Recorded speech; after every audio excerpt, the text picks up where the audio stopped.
Some days I'm like on top of the world. I'm like, I got this. I'm solving world problems. And then the next day I'm like, I don't want to get out of bed. I'm just going to ignore that the world exists right now.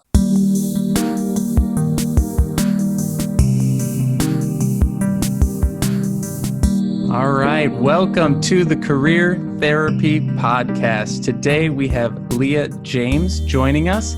And Lia, I'm just going to kick it off by reading your LinkedIn profile headline and then allowing you to introduce yourself to the career therapy community. So your LinkedIn profile headline says, she, her, instructional design and facilitation, diversity and inclusion, and storyteller. But we know that the headline doesn't say everything. So Lia, tell us about yourself. Oh, it says everything. I took very long to craft that. No, I'm kidding. It doesn't ever say everything. So I have a really hard time claiming a title. I'm Lia James, as you said, but I do a lot of things. I work with companies and individuals on elevating their careers, essentially. Companies on that side, I help companies think about how they hire and who they hire and what position they put them into to make sure everyone gets along. I know we all know these companies that hire really well, and then they put people in positions that are not great. So you lose productivity and happiness and morale in teams. So I just make sure that people are in the right roles, essentially. And then on the people side, I work with people anywhere from just starting their career up through their third career in helping them figure out what they want to do with their time and where they want to spend it and how they invest their skills. So yes, it's hard to say what I do, but the outcomes are inclusion.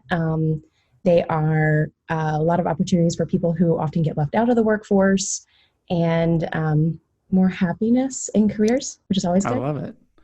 And so you talk a lot about being on the hiring side and helping folks understand that side of the business.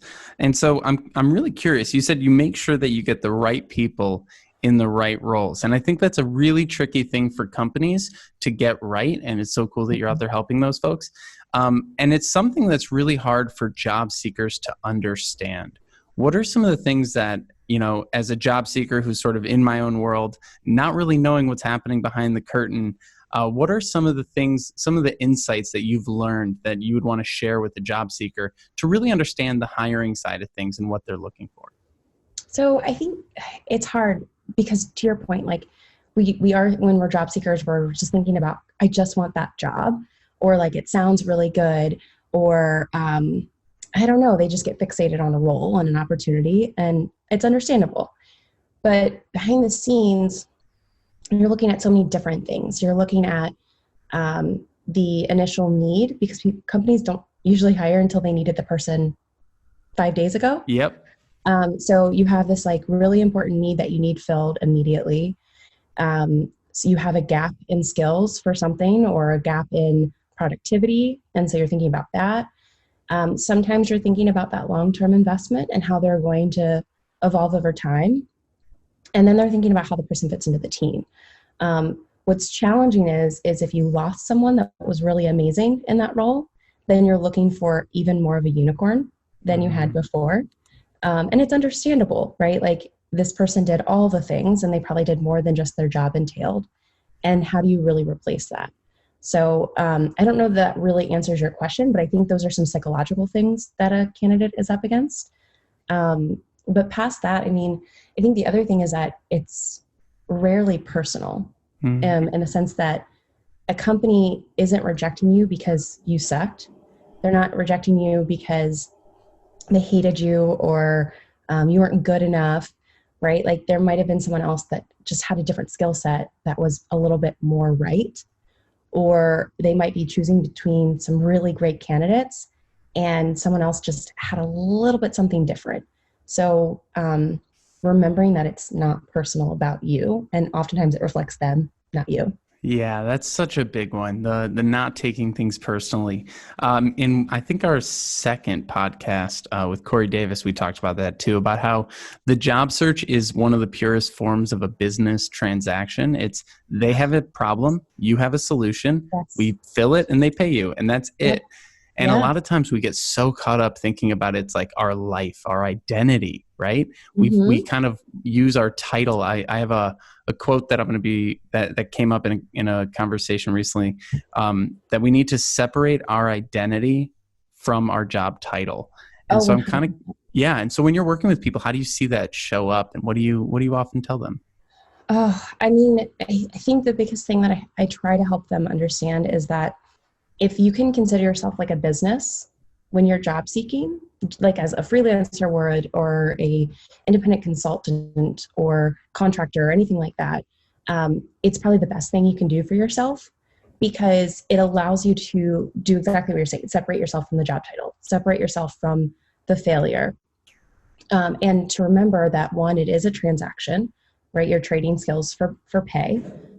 You have something that they want, they have something that you want, and you're exchanging it. And that's the same with negotiation too. But the other part to that is that if it doesn't work, if this was not the right fit, it's okay. Like that means there's a different, better fit. And I think that's the other hard thing is because I feel like we're not really taught to accept rejection so much, and we focus so much on winning. We focus so much on this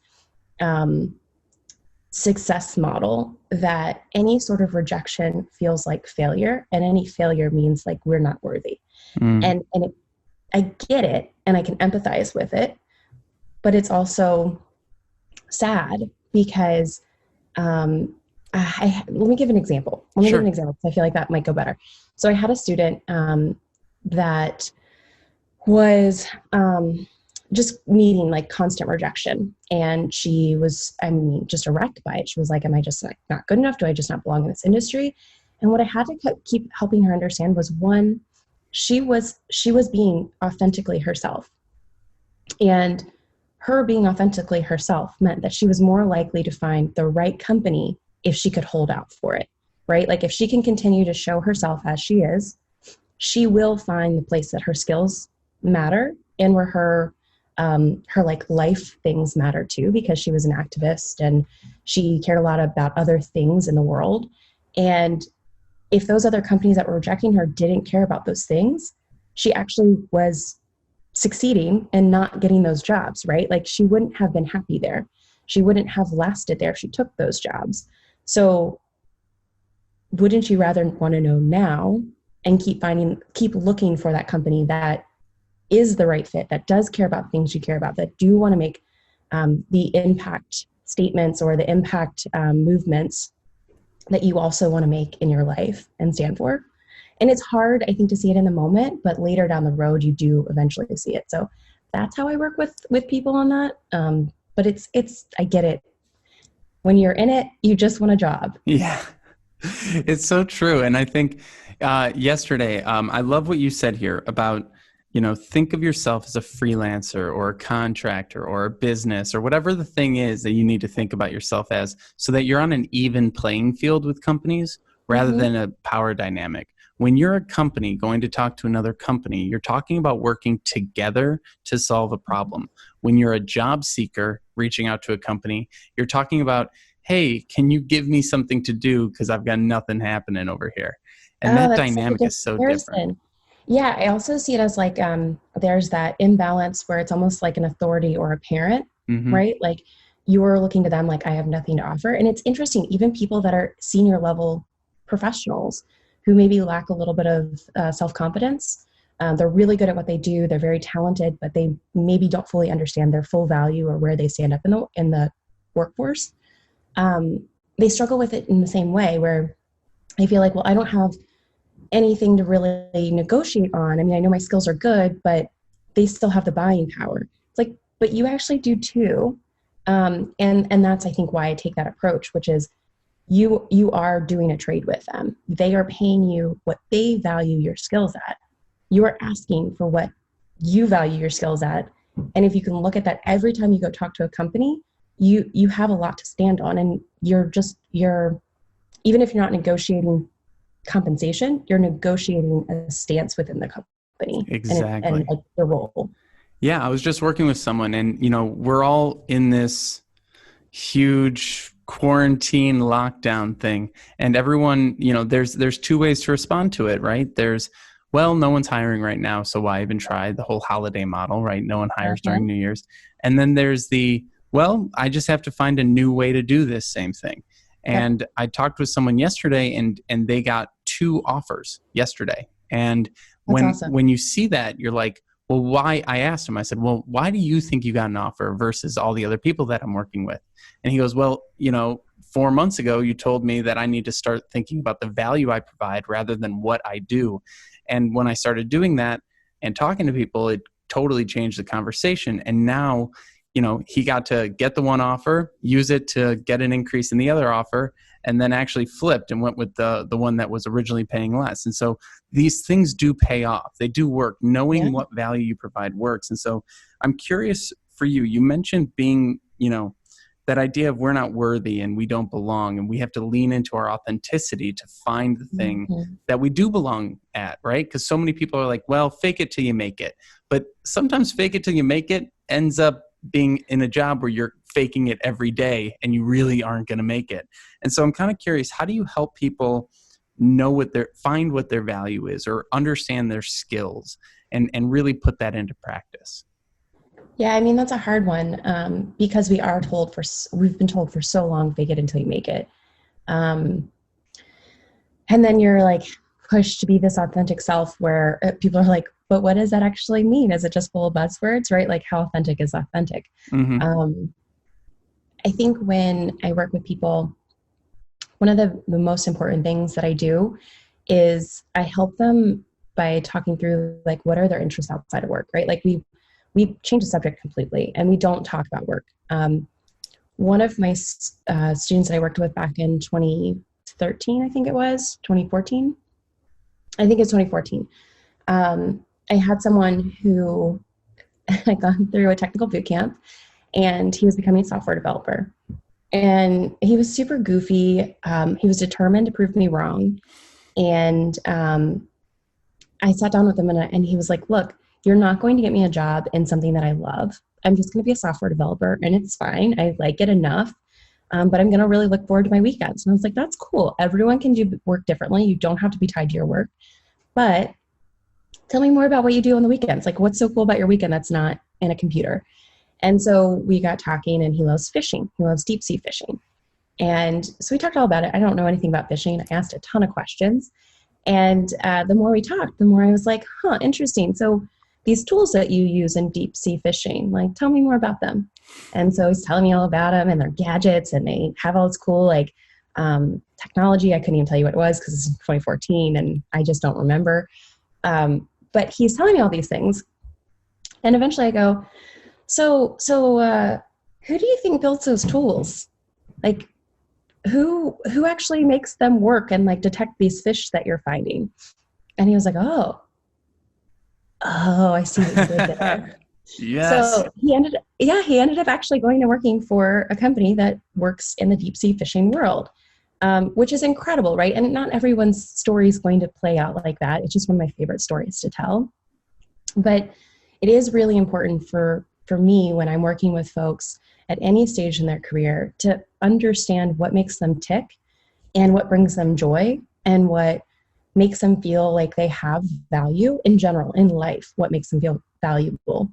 Because that oftentimes then transfers over to their team environment, their leadership skills, their communication skills, their feelings of satisfaction when they're at work and when they're at home. Because that's the other thing. You don't want it to bleed into home if it's negative energy, and that happens all the time. And then that impacts relationships and family dynamics and all of the things, trickle effect. So long story short, when thinking about how to help people see their value, it's understanding all of those other like feelings inside and helping them focus on that to understand then like where those feelings coming from. They're usually tied to skills. They're Mm. usually tied to like how they work and like where they go through a process.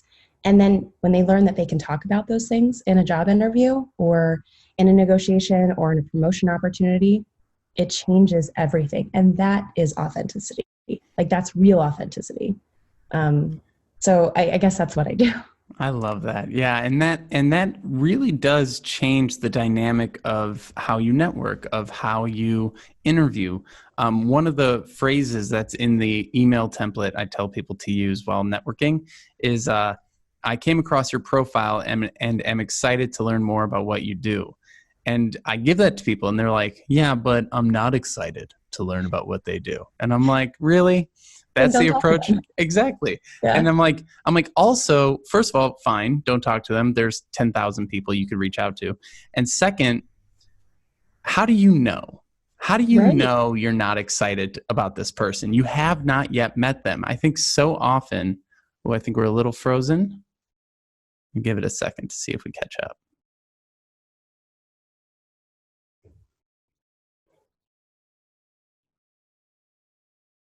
Yeah. Sorry if it Hey is. there, we froze a second. Okay. All No right. Are we worries. I'll back? cut it. Yeah, I'll cut it out. Okay. Um, so often people are trying to determine whether or not this is a good company, or this is a good fit, or this is a good person. Yeah. They spend hours and hours wondering rather than just going and doing it and seeing. There are tons of people I've met who I'm like, I'll never talk to that person again the rest of my life, and it's perfectly Same. fine. But then you meet that one person who nerds out the way you nerd out, and suddenly Mhm. you're keeping in touch for 5 years like us, right? Yes, And exactly. Exactly. Well, so okay, I think you and I coach similarly, which is I tell them not to job search, which sounds counterintuitive. I tell them to make friends. Always. Just make friends. And that's another level of authenticity, right? If you go in curious about a person and what they do, and how they got to where they are, and why they're doing a thing, that will make for a much better conversation, than like being anxious about whether or not they're going to hire you, or tell you how to get a job, or tell you who to talk to. But I think for a lot of people, that's scary. I guess Mhm. I say that because I know it's scary, but I don't really understand it, because I think it's a lot less intimidating to go talk to someone than to apply and have no idea what happened on the other end. Uh, I don't know. I don't know why I think that's so much simpler. But yeah, and I think the other thing is though, people that can allow themselves to be interested in the other person is also someone who's willing to be vulnerable. Mm. And I think that when you do that, people put up those blockers because they're not willing to be blocker, or they're not willing to be vulnerable, because that could be an interruption in their ability to scale their career. Because then they look like a fraud, or someone will figure out that they don't really know what they're talking about, or they don't actually have all this experience that they're saying they have on their resume, when really they probably do. It's just imposter syndrome, as you know, comes up. So yeah, I don't know really where I'm going with that, other than to say, like, I think I love that line, and I think that line is so important. And if someone's not excited to talk to that person, then they probably should be trying to find someone else to talk to that they are excited about. Exactly. And really what you're getting at here, and I think it's not so much, I almost, I'm not sure if it's fear. I'm not sure what it is either. Cause you said, I'm not sure why it's easier for people to just Yeah. apply online and fake it than to actually go be authentic with people. And I think the most interesting way I've seen that show up is when you get to any interview, they're likely going to ask you the question, why do you want to work here? Right. Mm-hmm. And so, of course, when I sit down with anyone and talk about their job search, I say, well, what companies are you interested in? Well, we ask that question, but of course, the companies are always the same. I want to work at Right. Google or Facebook or wherever, right? And I go, well, why Google? And I actually had someone who said they really wanted to work at Amazon, which is something you hear every day because Amazon literally does everything. And in this Right. world right now, they are taking over. But Right. and so I said, well, why Amazon? And they said, because it's Amazon. And I go, that's going to be a pretty terrible answer in an interview, Yeah, you like, can't say oh, that. just because.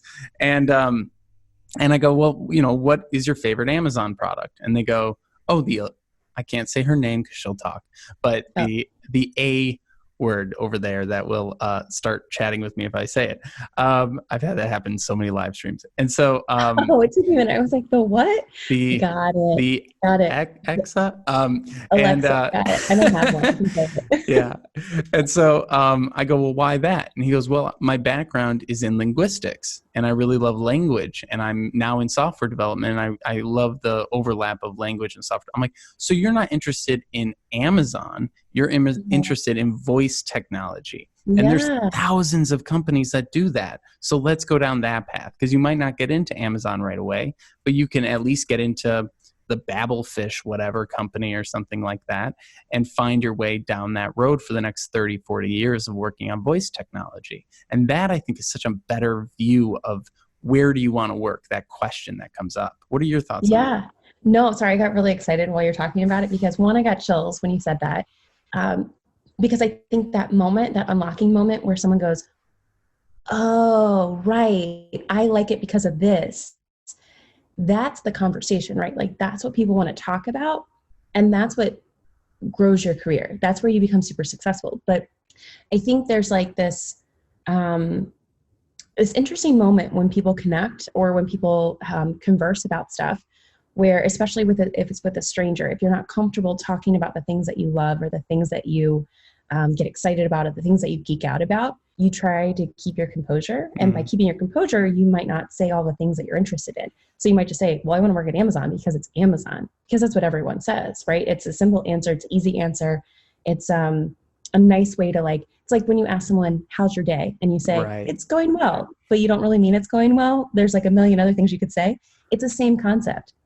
But when you teach people to dig into the things that are driving them and their interest in that, it changes everything. And it's amazing what they can find. Like what you said, you might not end up working on Alexa. You might end up working with some other company that does similar technologies. You might find your dream company or a version of your dream company by doing that. Like by just focusing on that piece and talking about that piece comfortably and getting excited and geeking out and being okay with the fact maybe a little bit goofy when you geek out. Like that's where people connect. That's where we love to talk. Absolutely. It brings up this other point here of when you're going out and you're talking to companies, you want to be energetic and excited, right? So you do need to chase those things that excite you, but people worry, right? They worry that by limiting myself, by having any focus at all, by focusing on anything, I'm limiting my options. And, the kind of joke response is, well, you chose this education, so that limited you to being a doctor, right? And so you're already doing it. Why stop now? And that sort of feeling of it's going to be too small of a category, right? But you talked about deep sea fishing as a category, right? How much smaller could you get, right? And so this idea, I think, is really important for folks to understand of there are a lot of companies working on every single issue. Let's say your most interesting thing that you're interested in is God, I wanted to come up with a brilliant example off the top of my head, and I didn't. But we're going to pause that little tangent I was about to go on, because I want to bring up this other question that's been on my mind, which is culture.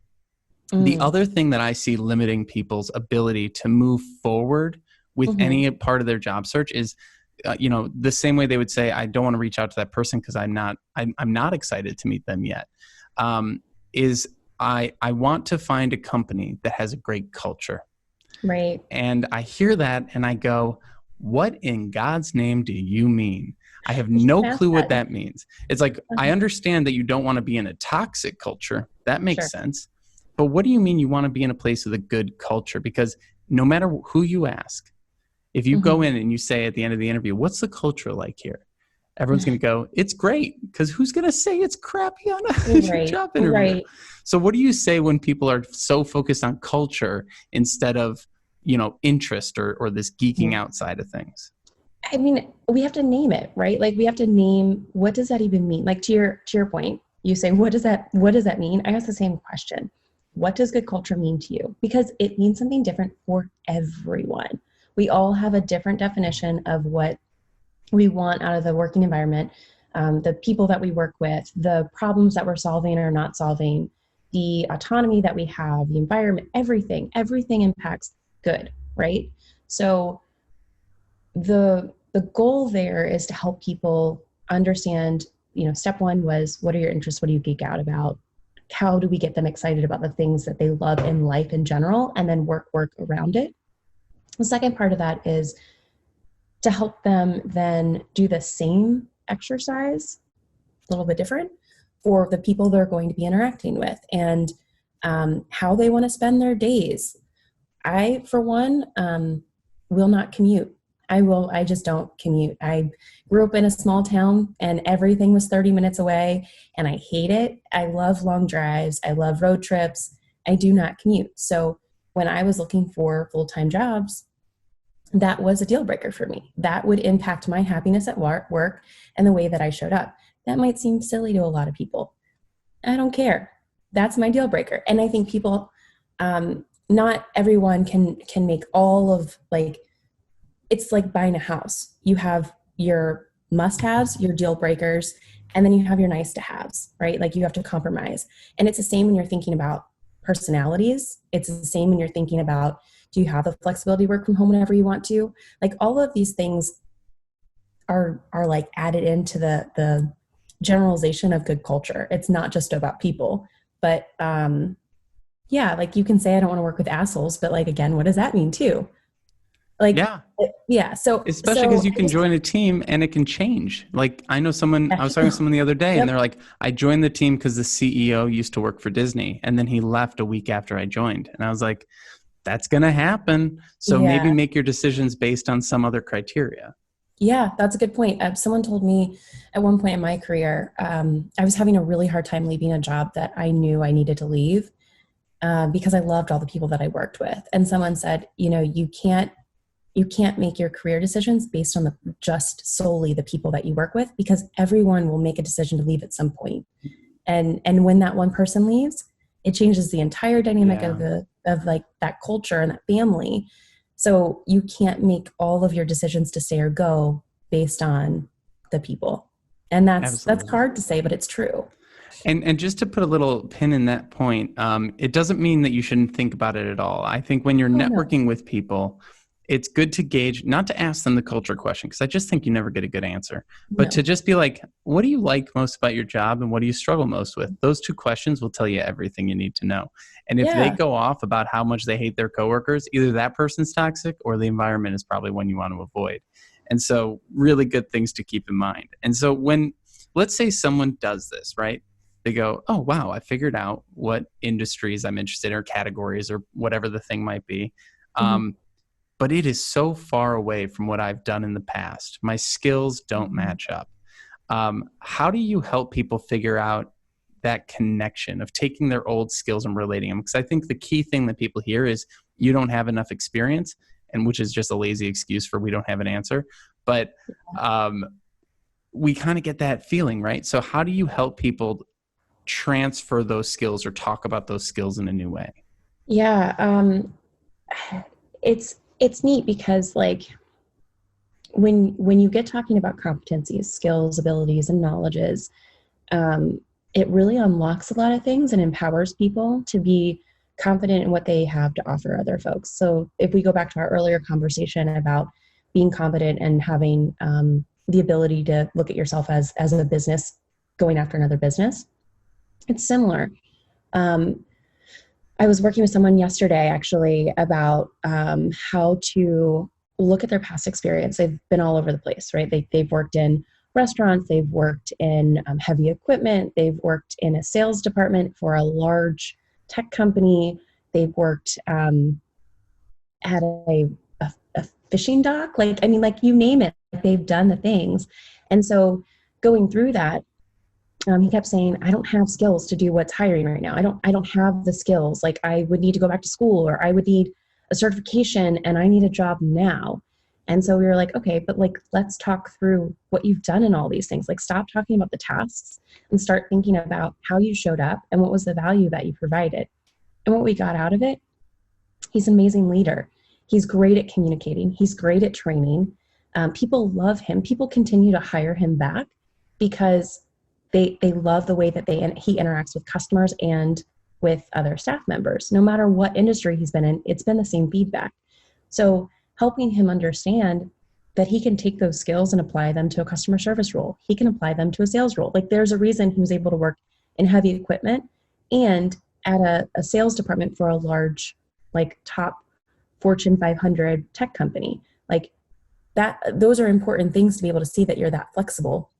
So it is challenging. There's no easy answer. I mean, there's tools out there like Skills Engine. I don't know if you've used that before.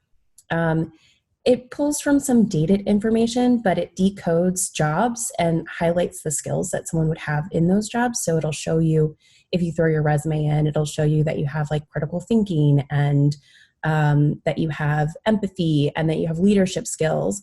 And those are really important terms to start learning how to talk about, whether you're talking about them in person or on your resume. It also helps the job seeker to build confidence in talking about themselves. I think that's one of the big like connection pieces, right? Like if you have confidence, you connect better. So yeah, I don't have an easy answer for you other than like being able to talk about those transferable skills, and being able to see where they could line up with another job, and why a company would care that you have a detail, an eye for detail, or you have the ability to manage a lot of things in a fast-paced environment, or that you have empathy and leadership skills. Like, so what if you don't have a subject matter expertise? They can teach you that piece of it, right? But like these other pieces are harder to teach. Yeah, so often the technical piece, even if you've developed it on your own, is going to be retrained once you get into the role. Yeah. Even as like a career coach, they're like, this is our way of doing resumes. And I'm like, all right, cool, let's adjust. And Right. like, I've been doing resumes for years. And so these more soft skills, I think, are really important to call out, because they're not just helpful for the job, right? They're helpful for the job search. And one of the things that I try and help people understand is that you're not learning these things to get this job. You're learning these things so that you never have to look for a job again. Right. Like this That people process find is you. yeah, this process is painful. Wouldn't you love if you weren't doing this at the age of 60? Like, Yeah. it'd be great. And so Yeah. that was one of the things that I learned early on, which was I was terrible at interviewing. I was terrible at networking. I like was so scared to hit enter on an email that my friend had to hit it once. And like, Oh. I know. And this, I realized that this anxiety was always going to get in the way if I didn't overcome it, if I didn't figure out a way to deal with it. And, usually you end up teaching what you struggled with the most. And that's true for me. And so I'm kind of curious, as you've gone through your career, what have been the moments where you've had like a huge shift in your responsibilities, where you went from like, I'm learning these things to now this is what I do, or you became a leader or something like that? Is there a moment in your career that stands out of like, I figured it out, and what was happening around that time? I don't know. That's a really good question. Um, I mean, I think the only indicator is that people ask for help or advice instead of me asking for help and advice, which I still ask a lot of for As we like a lot of should, yeah. advice now. Um, I don't really know how to answer this question other than like, I think when you take that shift from doing to, I guess, leadership, and I don't know if that's fully like the right question, but that's what we're going to go with. Yeah. Because that's where my mind went while I was thinking about your question. So I think in that shift, what changes is that you're not focused so much on the little individual tasks and how they solve that project. You're thinking on a much wider scale. So you're like zooming out and you're looking at the big picture, and you're looking at your impact in the company overall. So long term, what is the impact of this work that I'm doing? I think before that, I was really looking on a short term thing where if something didn't work, it felt like the end of the world. I am 100% a perfectionist that really struggles with failure. I know that about myself, and that's probably why I teach a lot on the fear of failure. So because of that, it was a big blocker for me in my career in elevating into a leadership role. I think I naturally always wanted to help people and had a lot of empathy and could see how people work together, but I couldn't quite get to that position because if something didn't work in the way that I saw it in like a small frame, I struggled to get over it and I struggled to get past it. So when I had a mentor like work with me on being able to step back and see the big picture, that was really what unlocked it for me. And I think for a lot of people that I've worked with, it's similar that hump to get over the tasks and the thing that like the list of to-dos, and being able to see more about people interaction and theories and strategy, and how then you can break that down is maybe that shift. But I don't know if that fully answers your question. That's just where I went with it. I think to your point, I'm not the world's best interviewer, and that wasn't a good question. And so I appreciate your answer to it. Because but like, even as I was asking that question, I realized I wasn't quite sure where it was going. I was like, ooh, am I going to have to cut this one out? But you answered it so well, I'm going to leave it in. And I think it's a good example of like real time, quote unquote, failures, right? And I think that that's such a fun thing to think about, because so often these failures that we experience aren't huge. They're really small, right? Like asking a question in an ambiguous or tough to understand way. And let's just port this over to the job search. You're in an interview, right? And you get asked a question and you don't know the answer. There's a lot of ways to respond, right? Yep. The typical way is to freeze up, get that frog in your throat, and have no clue what to do from there. The best possible way to respond, or at least one of the many possible ways to respond, is to say, I don't know the answer to that. And either think about it or go home and research it and follow up with a great follow-up. There's a ton of ways you can respond. And I try so hard to help people find the amusement in the process versus the anxieties in the process of being like, rather than being like, well, that interview was terrible and I'm a worthless human being and all these other things, going, that was funny. Wow, that really went bad. And laughing. Like move on, right? Yeah. But that move on piece is hard. Okay, so I'm pretty sure you were going somewhere with it, and I'm cutting you off for a second, just because I need to add that I have this really amazing mentor and woman that I work with who teaches applied improv for business. And that has changed everything for me too. I think I float between this world of I'm funny on accident and I'm too serious. And so I have a hard time too, like looking at a situation going, that was really funny. Okay, whatever, let's move on. I've gotten better at it over the years. Working with her has changed everything for me, because in all of her exercises, she'll say, if you fail, just high five each other and laugh about it. And like, it makes me laugh every time that I screw up in a webinar or in a speech or in a workshop or working with someone one-on-one. I'm like, why did I say that? That was so stupid. But now I'm able to laugh about it. And I wish that everyone got that experience, right? Like, I think it's more so of I wish we taught that. Like, I wish that was something that we had ingrained in us from childhood, that it is funny to make a mistake and it is okay to make a mistake. And we all say dumb things all the time. Like Seth Godin had a blog post a couple months ago that was, we talk all the time and we make a lot of mistakes, but we refuse to write because we're afraid of writing something wrong. So maybe we should either stop talking or we should write more. And I thought it was so clever, and it made me laugh, because I'm like, you're right, we should all just stop talking more. But or like think more about what we talk about, but we're not going to. We're going to keep talking and we're going to keep saying stupid things. And that's how we learn, right? We get feedback every time we say something. So if you're in an interview and you say something stupid and you don't get the job because of it, then you probably shouldn't have had that job anyway, right? Like, if they can't laugh at something that you said wrong, or they can't ask you about something that you said wrong, or you don't get the opportunity to follow up about it, then how would that have worked out in your environment long term? Yeah, and we've all been in environments like that where you're walking on eggshells at work, and it's incredibly difficult, right? Yeah. Versus, a manager that's like, yeah, we all screw up, but hey, don't do it again, but like, we get it. It reminds me of something that happened this morning. So I do a daily live stream, and speaking of Seth Godin's thing, which is we mess up a lot when we talk, I'm always worried about putting my foot in my mouth because I can't edit it the way I do these. And not that I edit these much, but one of the funny things that happened this morning is someone joined and they were very active in the comments. Like, they commented a few things, and then I critiqued something on their profile, and then they disappeared and deleted their comments. And I was like, uh-oh, did I just do something mean? Like, I thought I was being really kind and whatever. No. And maybe, maybe I'm reading into it too much. There's all sorts of things, right? That's what we do. But what's so funny is that that person disappeared, and then someone else sent me an email saying that was the best live stream yet. Please do more. I can't wait to like meet you in person someday. And it's funny how like you want everyone in the job search is trying to walk this middle line where they are not offending anyone and not having an opinion on anything and not being committed to anything, being totally fluid. Like, like, I don't know. I don't even know what I'm trying to say I there, know. but I get what we you're saying. need to have an opinion. Like your client who was like, I really would not like to work at, let's say, a bank or something, because that's not what I believe is the right thing to do.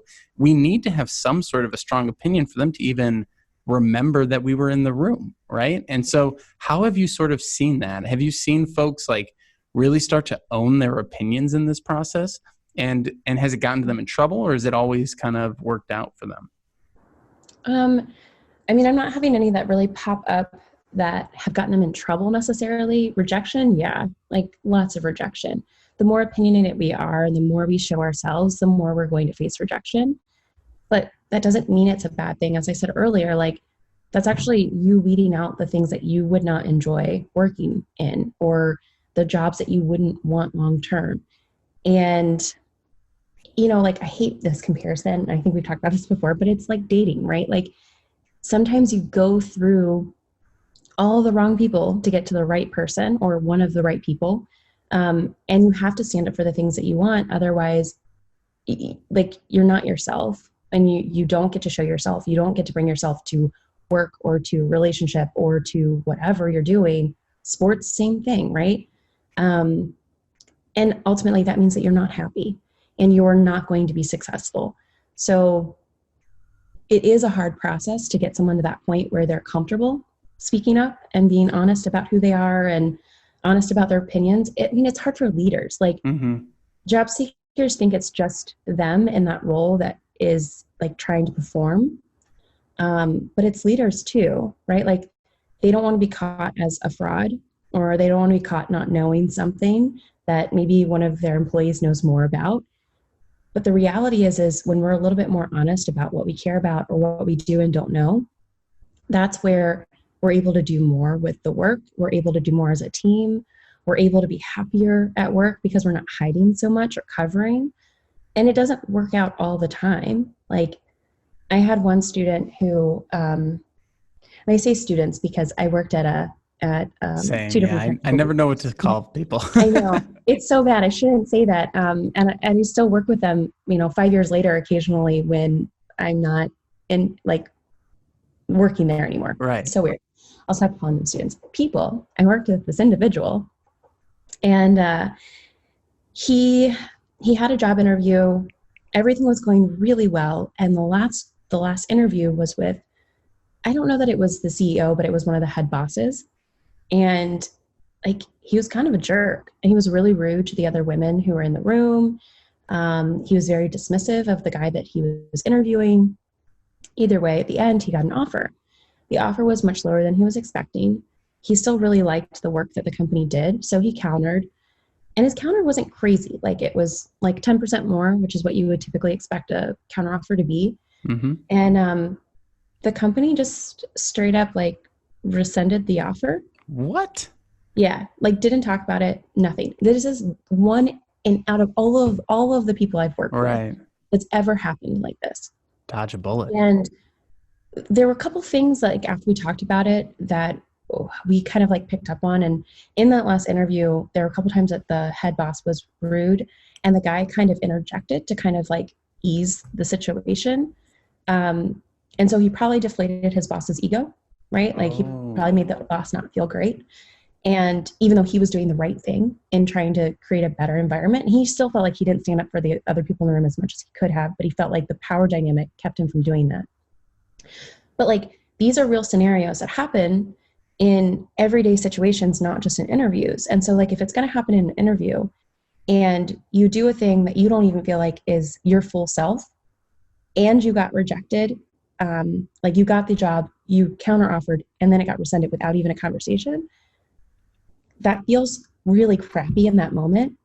But I guarantee you in a couple months, you're going to look back and go, thank God I did not get that job, right? Thank God that did not work out.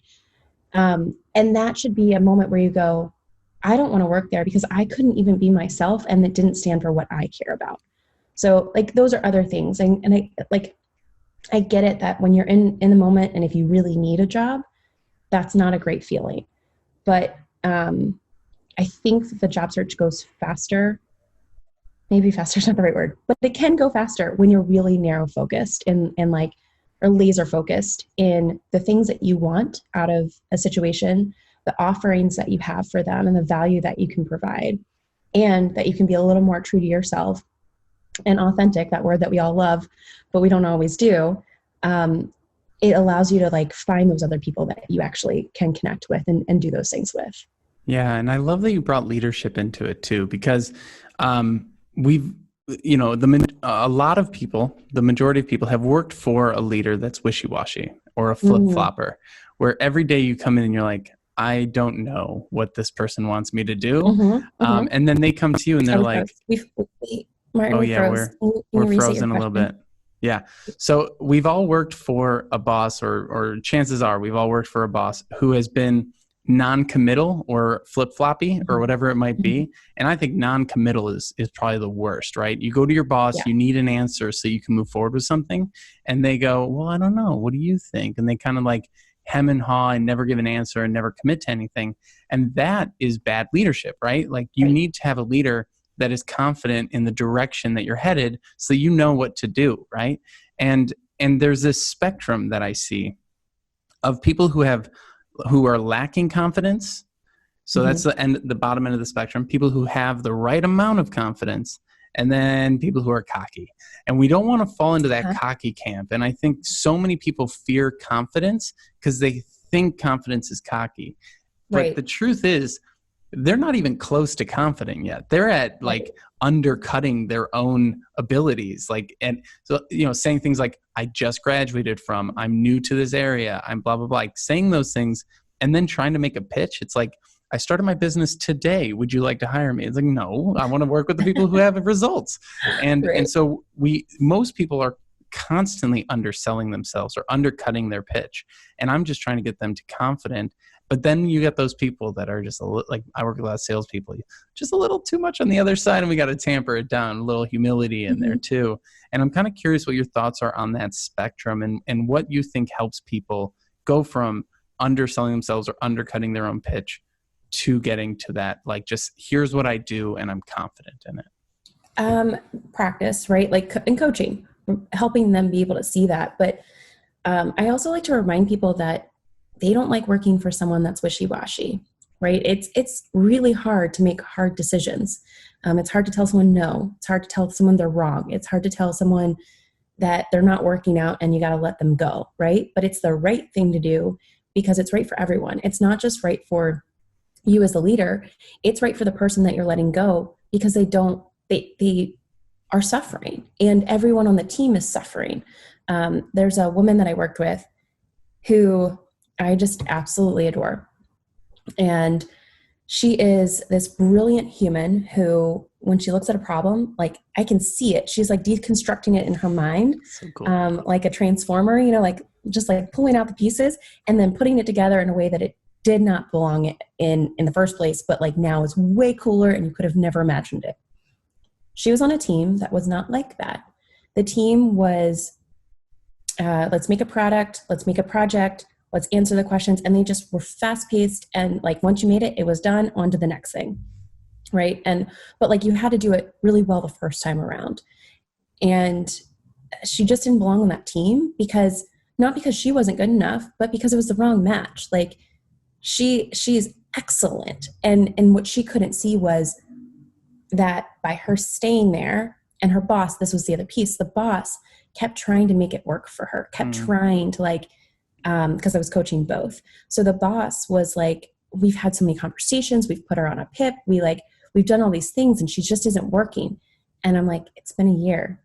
You two need to agree to separate because this is hurting the team. It's hurting you as a leader and it's hurting her. She could be doing something else that's way more relevant for her skill set and more impactful for the world if she was doing that thing. But you all have to decide to leave. So if you can remind other people, and she did, by the way, and then she got this really incredible job where she was She applied to be an intern and then ended up getting a manager, an engineer manager role, like, or project manager role. And it was the most amazing fit. It was incredible. But I think what people have to remember is when they report to a leader who doesn't give them direct feedback, that doesn't tell them yes or no, that doesn't give them any sort of like clear direction, it's frustrating. So they then should also represent that, right? Like they need to draw a line in the sand, and say yes or no. And it's not always black and white. It's also collaborative, right? Like get all the different people's opinions and feedback and interests, and then help all of everything work together. But being confident enough to say, this is what we're going to do, and this is what I offer the team, is a really, really, really important place to get in your career. But it's also hard. It's like, I'm not going to understate that. Like that takes time. It takes the right people in your life. It takes getting coaching. It takes like getting reinforcement that you're great, because you probably are great at whatever you do, or maybe you need to get a little bit better. But I hope that answers your question. It really does. It cool. really does. And it makes me think about, this idea of, if you want to have it, you have to first live it. You have to prove it to yourself before you can get it from others. And, they say that about relationships all the time, right? If you don't love yourself, how are you going to possibly have enough energy to give what you need to in a relationship, right? And the same thing goes with work, right? If you want to work at a company with a quote unquote great culture, you should probably understand specifically what you bring to that culture. And I'm not saying I'm a great collaborator, I work well on teams. Those don't mean anything. That's not an answer. That's not an actual thing that provides value. And so I love what you're saying there. And I think we do need to live it first before we can get it somewhere else. And we can do that quickly, micro experiments in our own work, working with the coach and things like that. And I wanted to go into a thing about improv, but we'll pause that for another conversation. I love improv so much. So it's so fun. It's such a, wait, I'll just plug it real quick. Yes, please. Because I was super shy. I'm very, very shy in certain situations.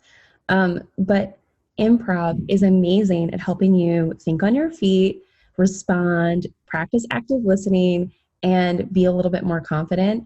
I was not the biggest supporter of it, but doing it more and more, it makes you a way better leader, interviewer, interviewee, all the things. I'll just plug it there. Yeah, it forces you to make decisions. The worst possible interview or improv partner is someone who comes out and doesn't have an opinion.